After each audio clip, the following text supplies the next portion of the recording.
સબર આવાજ ન્યૂઝમાં આપનું સ્વાગત છે। ગાંધીનગર ખાતે આદિવાસી સમાજનો 20મો વાર્ષિક સ્નેહમિલન કાર્યક્રમનું આયોજન શ્રી ડુંગરી ગરસિયા સેવા સમાજ ટ્રસ્ટ દ્વારા કરવામાં આવ્યું। 20મા વાર્ષિક સ્નેહમિલન કાર્યક્રમમાં દીપ પ્રાગટ્ય, પ્રાર્થના, સ્વાગત ગીત અને મહેમાનોનું ફુલહાર બુકેથી સ્વાગત કરવામાં આવ્યું તેમજ સમાજના તેજસ્વી તાલાઓને સ્પર્ધાત્મક જે પરીક્ષા પાસ કરી હોય તેવા વિદ્યાર્થીઓને ટ્રોફી આપી સન્માનિત કરવામાં આવ્યા। સમાજના રિટાયર્ડ બેન્ડ પદાધિકારીઓને શાલ ઓઢાડી સન્માનિત કરાયા। તેમની પરંપરાગત રંગારંગ ઉજવણી, બાળ પ્રતિભાઓની અભિવ્યક્તિ, અલબત્ત શક્તિશાળી સમાજનું ભવિષ્ય તેમજ ઢોલકુંડી લેઝમ સાથે નૃત્ય અને મોરિયામાં લોકગીત સતી સુરમલદાસજીની ભક્તિ યાદ કરી ભજન કીર્તનને ભાવ સાથે સંસ્કૃતિને પ્રદર્શિત કરવામાં આવી।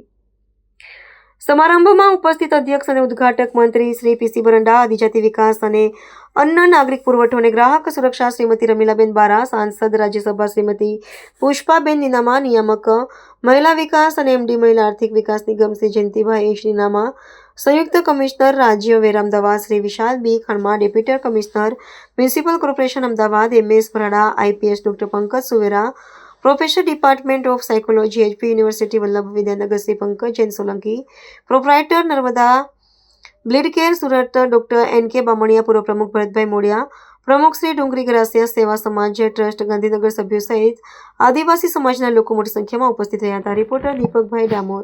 આવા ન્યૂઝ જોવા માટે સાબર આવાજ YouTube ચેનલને સબસ્ક્રાઇબ કરો અને લાઇક કરો, જેથી હવે પછીના દરેક સમાચાર સબસ્ક્રાઇબ કરેલા હશે તેઓને નવા સમાચારની માહિતી મળી જશે।